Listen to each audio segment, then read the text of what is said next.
Hi சொல்லு. Hi friends, நாங்கள் வந்து குலதெய்வம் கோயிலுக்கு கிளம்பிட்டோம் ஃப்ரெண்ட்ஸ். போயிட்டுருக்கோம். அங்கே போயிட்டு சாமி காமிக்கிறோம் உங்களுக்கு. ஓகே ஃப்ரெண்ட்ஸ் காரில் போயிட்டே இருக்கோம். கேப்பில் பூ கட்டிகிட்டு போகிறேன். பாருங்கள் ஃப்ரெண்ட்ஸ், பூ கட்டுறேன் பாருங்கள். எப்படியும் 1/2 ஆகும் இங்கேருந்து நான் போகிறது. சரி, அந்த கேப்பில் கொஞ்சம் பூ கொஞ்சம் கட்டிடலான்னு கட்டிகிட்டு இருக்கேன் ஃப்ரெண்ட்ஸ்.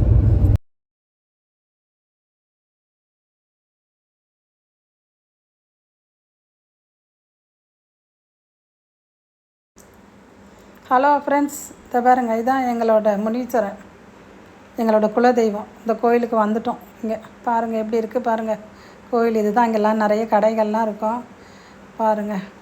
இதுதான் எங்கள் இது ஈக்காட்டு தாங்கல்ல இருக்குது இந்த முனீஸ்வரன் கோயில். பாருங்கள், உள்ளே போகிறோம் நாங்கள் சாமி கும்பிட. இவரை பார்க்க தான் வந்துடுவோம். இதுதான் எங்கள் குலதெய்வம். இவன் வந்து எங்களுக்கு எப்போ மனசு கஷ்டமாக இருக்கோ இவரை வந்து பார்த்துருவோம். இவரை வந்து பார்த்து நான் கோயில் சுற்றின்னு அர்ச்சனை பண்ணிட்டு போனேன்னா நான் வீட்டுக்கு போனால் எனக்கு ரொம்ப நிம்மதியாக இருக்கும். இது எங்கன்னா இந்த கோயில் சாமி பார்க்க உள்ளே வந்திருக்கேன் ஃப்ரெண்ட்ஸ். இங்கே பாருங்கள், அங்கே ஒரு ஃபங்க்ஷன் நடக்குது. இவர் சாமி பார்க்க வந்திருக்கேன். நான் உள்ளே போகிறேன் முனீஸ்வரனை பார்க்க. அர்ச்சனை வாங்கிட்டேன். இங்கே பாருங்கள், இப்போ எங்கள் வீட்டுக்காரர் வந்து மாலை வாங்கிட்டு வர போயிருக்காரு. அவருக்காக நான் இப்போ வெயிட் பண்ணுறேன். அவர் வந்தோன்னா நாங்கள் மாலை வாங்கிட்டு வந்துட்டாருன்னா நாங்கள் உள்ளே போய் முனீஸ்வரன் பாருங்க மாலை வாங்கிட்டு வந்துட்டார் பாருங்கள். சாமி கும்பிட்றோம் பாருங்கள். அவருக்கு அர்ச்சனை பண்ணி சாமி கும்பிட்டாச்சு. கோயில் சுற்றி வரோம். அப்படியே உள்ளே போய் அங்காள அம்மா பார்த்துட்டு வெளியே வந்தோம். அங்கே அன்னதானத்துக்கு நாங்கள் காசு கொடுத்து சீட்டு வாங்கிக்கணும்.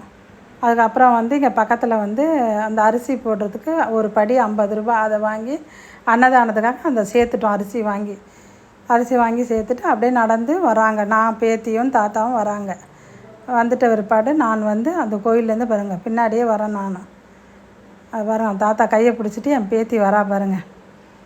அவங்க தாத்தா கூட வருது. அங்கே பாருங்கள், அவங்க முன்னாடி வந்துட்டாங்க. நான் பின்னாடி அங்கே அம்பாள் இருக்குது, அதை பார்த்துட்டு வரேன் நான். இதை பாருங்கள், தாத்தா கூட வந்துட்டேன்னா இதுதான் வெளியே வரும். இங்கே வந்தோன்னா அங்கே ஒரு ஃபங்க்ஷன் நடக்குது, வளகாப்பு. இங்கே ஒரு ஃபங்க்ஷன் பாருங்கள். இதை அப்படியே கொஞ்சம் நேரம் நான் நின்று பார்த்தேன். அவங்க தாத்தா அவங்க பேத்தி வச்சுட்டு இருந்தார். நான் அப்படியே உள்ளே போனேன். அங்கே வந்து இங்கே பாருங்கள், அங்கே ஃபங்க்ஷன் நடக்குது. அதை சும்மா அப்படியே கொஞ்சம் நேரம் இருங்க நான் பார்த்துட்டு வரேன்னு அவங்க தாத்தா கூட பேத்தி இருக்குது.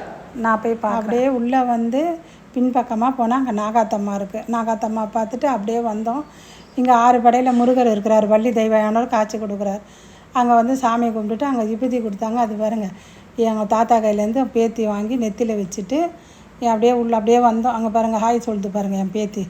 இந்த பக்கமாக ஒரு ஃபங்க்ஷன் நடக்குது. ரெண்டுமே வளகாப்பு தாங்க. அன்றைக்கி 2 வளகாப்பு ஃபங்க்ஷனு. சரி, அப்படியே சாமியெல்லாம் பார்த்துட்டு அப்படியே வெளியே வரோம். இங்கே பாருங்கள், அது பாருங்கள், அப்படியே பார்த்துட்டு இப்படியே வெளியே வந்துட்டோம். வெளியே வந்து அங்கே பார்த்தீங்கன்னா கருப்பு சாமி இருக்கிறாரு முனீஸ்வரன் பக்கத்துலேயே.